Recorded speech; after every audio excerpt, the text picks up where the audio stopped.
जय हिंद दोस्तों, आप सभी का बहुत बहुत स्वागत है हमारे यूट्यूब चैनल एसआर इंस्टीट्यूट में। जो हमारी रेलवे प्रैक्टिस सेट की क्लास चल रही है, जिसमें हम देख रहे हैं जीके जीएस के महत्वपूर्ण क्वेश्चन जो आप लोगों के एग्जाम के लिए बहुत इंपॉर्टेंट है और आपको इन क्वेश्चन की तैयारी बहुत अच्छे तरीके से करना है। तो आज हमारी रेलवे प्रैक्टिस सेट की 7th क्लास है। अब तक आपने फर्स्ट से लेकर 6th तक क्लास नहीं देखा तो देख लीजिए और ऐसे वीडियो क्लिप बने रहिए हमारे साथ हमारे चैनल एसआर इंस्टीट्यूट में। चलिए देखते हैं हमारे पास फर्स्ट क्वेश्चन क्या दिया गया है। फर्स्ट क्वेश्चन क्या दिया गया है, पन्ना खान किसके लिए प्रसिद्ध है। दोस्तों कई बार ये क्वेश्चन एग्जाम में पूछा जाता है कि सबसे ज्यादा जो पन्ना खान है इसमें क्या प्रसिद्ध है। तो हमारे पास ऑप्शन क्या दिया गया है, हीरा, सोना, प्लेटिनम, मोती। तो पन्ना खान किसके लिए प्रसिद्ध है, हीरा के लिए। किसके लिए प्रसिद्ध है, हीरा खान के लिए प्रसिद्ध है क्या, पन्ना। ठीक है, आपका आंसर क्या होना चाहिए, हीरा। पन्ना खान किसके लिए प्रसिद्ध है, तो हमारा आंसर क्या हो जाएगा, हीरा के लिए। ठीक है, किसके लिए, हीरा के लिए। नेक्स्ट क्वेश्चन देखते हैं। नेक्स्ट क्वेश्चन क्या दिया गया, भारतीय रिजर्व बैंक का मुख्यालय कहाँ स्थित है। कई बार बैंक से क्वेश्चन पूछा जाता है, जैसे एमपीपीएससी में पूछा गया था 14 बैंकों का राष्ट्रीयकरण कब हुआ था। तो बैंक से क्वेश्चन आते ही आते हैं, तो ये क्वेश्चन भी आप लोगों के एग्जाम के लिए बहुत इंपॉर्टेंट है। तो समझते हैं भारतीय रिजर्व बैंक का जो हेडक्वार्टर है ये कहाँ पर है। तो हमारे पास ऑप्शन क्या दिया गया है, मुंबई में है, दिल्ली में है, चेन्नई में है, कोलकाता में है। तो भारतीय रिजर्व बैंक आरबीआई का मुख्यालय कहाँ है, मुंबई में। कहां पर है, मुंबई में। चलिए हम बात करते हैं भारतीय रिजर्व बैंक, क्या, आरबीआई बैंक की। ये क्या है, भारत की केंद्रीय बैंक है। आरबीआई जो बैंक है क्या है, भारत की केंद्रीय बैंक है। और केंद्रीय बैंक देश की सर्वोच्च बैंक होती है। केंद्रीय बैंक क्या होती है, देश की सर्वोच्च बैंक होती है। अगर आपसे पूछे कि भारतीय रिजर्व बैंक भारत की क्या है, तो क्या है दोस्तों, केंद्रीय बैंक। चलिए अब इसके बारे में हम बात करते हैं, आरबीआई के बारे में। क्या, आरबीआई के बारे में। सबसे पहले इसकी शुरुआत, किसकी शुरुआत कब हुई, 1 अप्रैल 1935 में। कब हुई, 1 अप्रैल 1935 को क्या हुई, इसकी स्थापना या इसकी शुरुआत हुई। जो एक्ट लाया गया था, आरबीआई जो एक्ट लाया गया था, कब लाया गया था, 1934 में। कब लाया गया था, 1934 में आरबीआई एक्ट लाया गया था। और इसका जो राष्ट्रीयकरण हुआ वो भी याद रखिए कि आरबीआई का जो राष्ट्रीयकरण हुआ ये कब हुआ। क्या, आरबीआई का राष्ट्रीयकरण कब हुआ, 1 जनवरी 1949। 1 जनवरी 1949 को क्या हुआ, आरबीआई का राष्ट्रीयकरण हुआ। ठीक है, आरबीआई के सबसे पहले जो गवर्नर थे उनका नाम भी याद रखिए कि आरबीआई के सबसे पहले जो गवर्नर बनाए गए थे, किसे बनाया गया था, ऑसबॉर्न स्मिथ को। किसे बनाया गया था, ऑसबॉर्न स्मिथ क्या थे, आरबीआई के सबसे पहले गवर्नर थे। ठीक है, वर्तमान में आरबीआई के गवर्नर याद रखिए। कई बार अगर आपसे क्वेश्चन पूछा जाए कि वर्तमान में आरबीआई के गवर्नर कौन है, तो कौन है, शक्तिकांत दास। कौन है, शक्तिकांत दास क्या है, आरबीआई के गवर्नर है। ठीक है, अगर आपसे क्वेश्चन पूछा जाए कि आरबीआई की शुरुआत या स्थापना कब हुई, तो कब हुई, 1 अप्रैल 1935 में। जो एक्ट लाया गया था, आरबीआई जो एक्ट लाया गया था, कब लाया गया था, 1934 में। इसका जो राष्ट्रीयकरण हुआ 1 जनवरी 1949 को हुआ। अगर आपसे पूछे आरबीआई का हेडक्वार्टर मुख्यालय कहाँ पर है, तो कहां पर है, मुंबई में। कहां पर है, मुंबई में। आरबीआई के सबसे पहले जो गवर्नर बनाए गए थे, ऑसबॉर्न स्मिथ को बनाया गया था। और वर्तमान में आरबीआई के गवर्नर कौन है, शक्तिकांत दास। कौन है, शक्तिकांत दास। ठीक है, नेक्स्ट क्वेश्चन देखते हैं। नेक्स्ट क्वेश्चन क्या दिया गया है, सरदार सरोवर बांध किस नदी पर बनाया गया है। दोस्तों क्वेश्चन क्या पूछा है, सरदार सरोवर बांध किस नदी पर बनाया गया है। तो हमारे पास ऑप्शन क्या दिया गया है, यमुना नदी पर, सतलज या सतलुज नदी पर, भागीरथी नदी पर, नर्मदा नदी पर। तो जो सरदार सरोवर बांध बना है ये किस नदी पर बना है, नर्मदा नदी पर। किस नदी पर बना है, नर्मदा नदी पर। ये तो बना है नर्मदा नदी पर। ये सरदार सरोवर बांध है कहाँ, ये भी याद रखिए कि सरदार सरोवर बांध कहाँ पर है। तो ये बांध कहाँ पर है, गुजरात में। कहाँ है, गुजरात में। अगर आपसे क्वेश्चन पूछा जाए कि सरदार सरोवर बांध कहाँ पर है, तो कहाँ पर है, गुजरात पर। किस नदी पर है, तो नर्मदा नदी पर बना है। किस नदी पर बना है, नर्मदा नदी पर बना है। नर्मदा नदी मध्य प्रदेश की जीवन रेखा कहा जाता है, जिसका उद्गम अनूपपुर के अमरकंटक की मैकाल पर्वत श्रेणी से होता है। ठीक है, इसकी लंबाई भी याद रखिए कि इसकी लंबाई कितनी है, 1312 किलोमीटर। नर्मदा नदी की लंबाई कितनी है, 1312 किलोमीटर। मध्य प्रदेश में कितनी बहती है, 1077 किलोमीटर। कितनी बहती है, 1077 किलोमीटर बहती है। ठीक है, नेक्स्ट क्वेश्चन देखते हैं क्या दिया गया है। सहारा रेगिस्तान के गर्म, सूखी, धूल भरा स्थानीय हवा किस नाम से जाना जाता है। तो दोस्तों हमारे पास ऑप्शन क्या दिया गया है, सिरोक्को, मिस्टर, चिनूक, हरमटन। तो किस नाम से जाना जाता है, सहारा रेगिस्तान के गर्म, सूखी, धूल भरा स्थानीय हवा को किस नाम से जाना जाता है, सिरोक्को।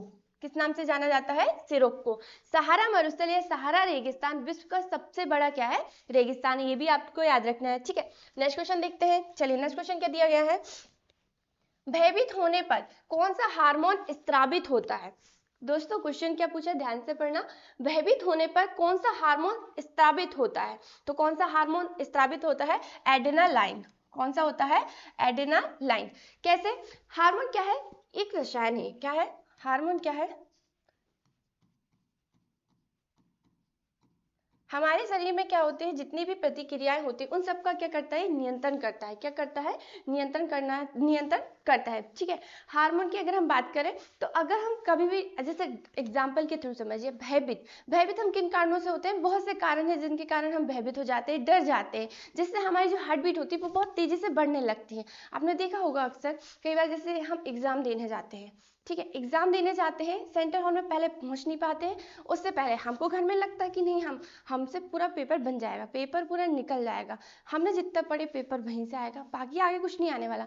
तो हम सोचते हैं कि नहीं, हमारा पेपर बहुत अच्छा जाएगा, हमसे एक भी गलती नहीं होगी, तब तक हमें डर नहीं लगता है। लेकिन जैसे ही हम कहाँ एग्जामिनर में जहाँ पहुँचते हैं, एग्जाम देने के लिए हम जहाँ पहुँचते हैं, वहाँ हम जाकर देखते हैं कि हम आधी चीज़ें क्या पूरी भूल जाते हैं, और जैसे जैसे हम अंदर पहुँचते हैं हम तो पूरे ही भूल जाते हैं, हमको ये नहीं पता चलता। तो हमारा जो डर है, डर के कारण जो हार्ट बीट होती है वो बहुत तेजी से बढ़ जाती है, तो हमारे अंदर क्या हो जाता है? भय आ जाता है, और भय के कारण जो हार्मोन रिलीज हो रहा है, जो स्रावित हो रहा है, उसका नाम क्या है? एड्रेनालाइन। कौन सा है?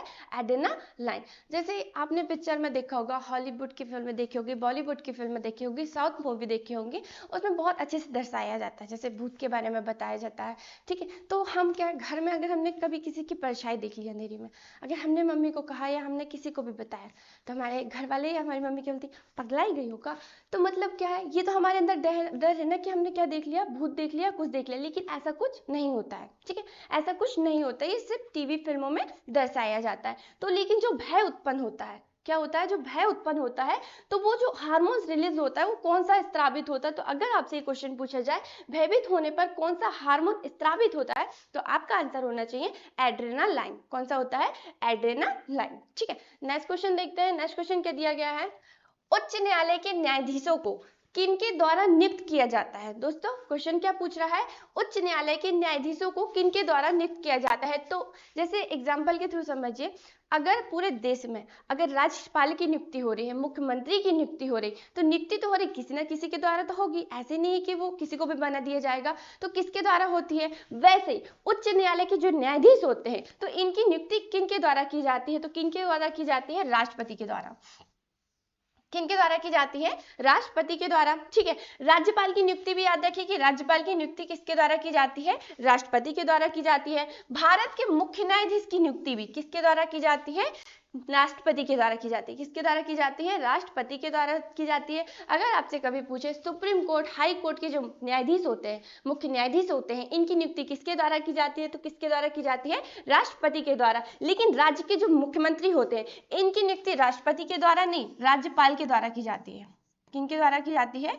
राज्यपाल के द्वारा की जाती है। आपको एक क्वेश्चन याद रखना होगा। ठीक है, तो ये क्वेश्चन तो आपको याद रखना है कि राज्य के जो मुख्यमंत्री होते हैं उनकी नियुक्ति किसके द्वारा की जाती है? राज्यपाल के द्वारा की जाती है। ठीक है। तो और राष्ट्रपति की नियुक्ति, राष्ट्रपति जो होते हैं इनको किनके द्वारा? निर्वाचक मंडल द्वारा, अप्रत्यक्ष चुनाव के द्वारा इनकी नियुक्ति होती है। ठीक है, ये आपको याद रखना है। उच्च न्यायालय जिसका वर्णन हमारे संविधान में कहाँ मिलता है? आर्टिकल नंबर 214 में। कहाँ मिलता है? 214 में। 214 में क्या कहा गया है कि प्रत्येक राज्य में क्या होगा? एक उच्च न्यायालय होगा। क्या होगा? प्रत्येक राज्य में क्या होगा? एक उच्च न्यायालय होगा। आर्टिकल नंबर 214 के मुताबिक ये कहा गया है। ठीक है। अभी वर्तमान में राष्ट्रपति कौन है? पहली आदिवासी महिला द्रौपदी मुर्मू। कौन है? इससे पहले रामनाथ कोविंद थे। कौन थे? रामनाथ कोविंद थे। राज्यपाल की अगर हम बात करें, वर्तमान में राज्यपाल कौन है? मंगूभाई छगनभाई पटेल। कौन है? मंगूभाई छगनभाई पटेल। ठीक है। अब देखते हैं हम नेक्स्ट क्वेश्चन क्या दिया गया है हमारे पास। नेक्स्ट क्वेश्चन क्या दिया गया है?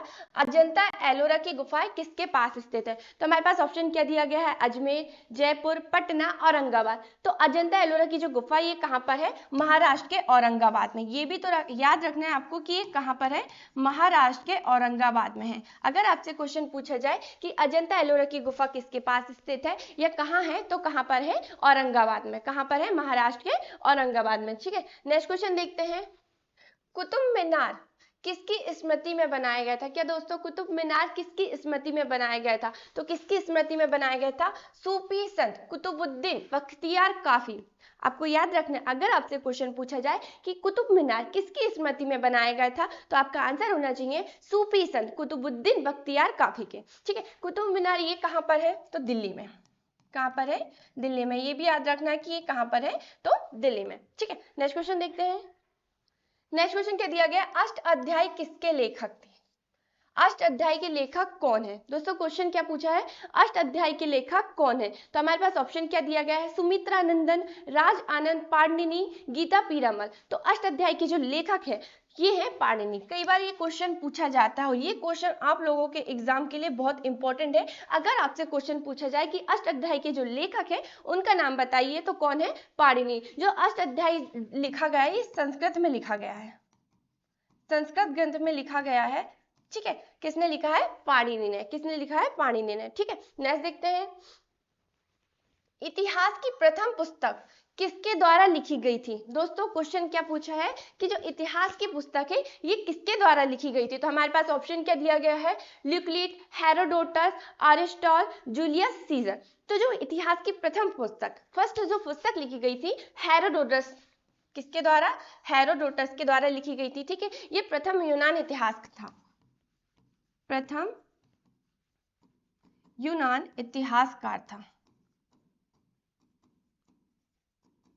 आपको ये भी याद रखना है, आपको ये भी याद रखना है कि इतिहास की प्रथम पुस्तक तो किसके द्वारा लिखी गई है? हेरोडोटस के कारण। ये प्रथम यूनान इतिहासकार था। अगर आपसे क्वेश्चन पूछा जाए कि प्रथम यूनान इतिहासकार कौन था, तो कौन था? हेरोडोटस। कौन था? हेरोडोटस। इतिहास जिसके तहत हम क्या करते हैं? अतीतों का अध्ययन। क्या करते हैं? अतीतों का अध्ययन। इतिहास मतलब हम जो भी चीजें हैं उनके बारे में जानते हैं। ठीक है, क्या क्या जो भी पुरानी चीजें हैं उनकी खोदाई करना, ये करना वो करना, तो ये क्या है? इतिहास के तहत किया जाता है। तो इतिहास के तहत क्या किया जाता है? अतीतों का अध्ययन। क्या किया जाता है? अतीतों का अध्ययन किया जाता है। ठीक है, नेक्स्ट क्वेश्चन देखते हैं। अकबरनामा किसने लिखा है? दोस्तों क्वेश्चन क्या पूछा है? अकबरनामा किसने लिखा है? तो हमारे पास ऑप्शन क्या दिया गया है? अब्दुल रहीम खान खाना, फैजी, अब्दुल कादिर बदायूनी, अबुल फजल। तो जो अकबरनामा लिखा गया है किसके द्वारा लिखा गया है? अबुल फजल के द्वारा। और कई बार ये क्वेश्चन पूछा जाता है कि अकबरनामा किसके द्वारा लिखा गया? तो किसके द्वारा लिखा गया? अबुल फजल के द्वारा। ठीक है, नेक्स्ट क्वेश्चन देखते हैं। नेक्स्ट क्वेश्चन क्या दिया गया है? इनमें से कौन सबसे लंबे समय तक भारत में प्रधानमंत्री रहे? तो दोस्तों सबसे लंबे समय तक जो प्रधानमंत्री का कार्यकाल रहा है सबसे ज्यादा, वो रहा है पंडित जवाहरलाल नेहरू का। किसका रहा है? पंडित जवाहरलाल नेहरू का। सबसे फर्स्ट में ये कब प्रधानमंत्री बने थे? तो वो भी याद रखिए कब बने थे? 15 अगस्त 1947। 1947 से लेकर कब तक थे ये? 1964 तक। कब तक थे? 1964 तक। 1964 में इनकी मृत्यु हो गई थी। ठीक है, हार्ट अटैक के कारण। ठीक है, तो पंडित जवाहरलाल नेहरू जिनका शासनकाल कब से रहा है? प्रधानमंत्री के पद में 15 अगस्त 1947 से कब तक? 1964 तक। और 1964 में इनकी मृत्यु हो गई। ठीक है, 1964 से 64 तक कौन था? वो भी याद रखिए। 1964 से 64 तक कार्यवाहक प्रधानमंत्री गुलजारी लाल नंदा। कौन थे? गुलजारी लाल नंदा। ठीक है, और जो तीसरे प्रधानमंत्री बनाए गए थे 1966 से लेकर 66 तक, 1964 से लेकर 66 तक किसे बनाया गया था? लाल बहादुर शास्त्री को। किसे बनाया गया था? लाल बहादुर शास्त्री को। ठीक है, ये तो हो गए भारत के प्रथम प्रधानमंत्री कौन थे? तो कौन थे? पंडित जवाहरलाल नेहरू, जो कब से कब तक थे? 15 अगस्त 1947 से लेकर 1964 तक। और 1964 से लेकर 64 तक किसे बनाया गया था? कार्यवाहक प्रधानमंत्री गुलजारी लाल नंदा को। और 1964 से लेकर 66 तक प्रधानमंत्री के पद पर कौन था? लाल बहादुर शास्त्री। किसे बनाया गया था? लाल बहादुर शास्त्री को। ठीक है, ऑप्शन में हमारे पास और क्या दिया गया? इंदिरा गांधी। भारत की पहली महिला क्या थी? प्रधानमंत्री थी। क्या थी? भारत की पहली महिला क्या थी? प्रधानमंत्री थी। आपको ये भी याद रखना कि अगर आपसे क्वेश्चन पूछा जाए कि भारत की प्रथम महिला प्रधानमंत्री कौन थी या पहली महिला प्रधानमंत्री कौन थी, तो कौन थी? इंदिरा गांधी। कौन थी? इंदिरा गांधी, जिन्हें भारत रत्न से सम्मानित किया गया। वो भी याद रखिए, भारत रत्न से सम्मानित किया गया। कब? 1971 में। कब? 1971 में। ठीक है, अगर हम बात करें इंदिरा गांधी की, तो इंदिरा गांधी का जो शासनकाल रहा है प्रधानमंत्री के पद में 1966 से लेकर 77 तक, 1966 से लेकर 77 तक। ये फर्स्ट बार क्या बनी थी, प्रधानमंत्री बनी थी। सेकंड बार कब बनी, 1980 से लेकर 84 तक। कब बनी, 1980 से लेकर 84 तक। अगर आपसे ये क्वेश्चन पूछा जाए कि इंदिरा गांधी पहली बार प्रधानमंत्री कब बनी थी, तो कब बनी थी, 1966 से, और 1966 से लेकर 77 तक इनका कार्यकाल था फर्स्ट बार। सेकेंड बार ये कब बनी, 1980 से लेकर 84 तक, और इन्हीं के समय क्या लगाया गया था, राष्ट्रीय आपातकाल। क्या लगाया गया था, राष्ट्रीय आपातकाल। राष्ट्रीय आपातकाल कब, 1975 में। कब लगाया गया था, 1975 में। ठीक है, आपातकाल किस आर्टिकल के तहत लगाया जाता है, तो वो भी याद रखिए, 352। किस आर्टिकल के तहत, 352 के तहत। ठीक है, नेक्स्ट क्वेश्चन देखते हैं। नेक्स्ट क्वेश्चन क्या दिया गया है, भारत की 2011 की जनगणना के अनुसार सबसे कम जनसंख्या घनत्व वाला जो राज्य है, तो हमारे पास ऑप्शन क्या दिया गया है, मिजोरम, नागालैंड, सिक्किम, अरुणाचल प्रदेश। तो भारत की 2011 की जनगणना के अनुसार सबसे कम जनसंख्या घनत्व वाला जो राज्य है, अरुणाचल प्रदेश। क्या है दोस्तों, अरुणाचल प्रदेश। ठीक है, तो दोस्तों ये रही हमारी रेलवे प्रैक्टिस सेट की क्लास। अब तक आपने चैनल को सब्सक्राइब नहीं किया है तो सब्सक्राइब कर लें, और फेसबुक पे देख रहे हैं तो फॉलो कर लें। जय हिंद, जय भारत।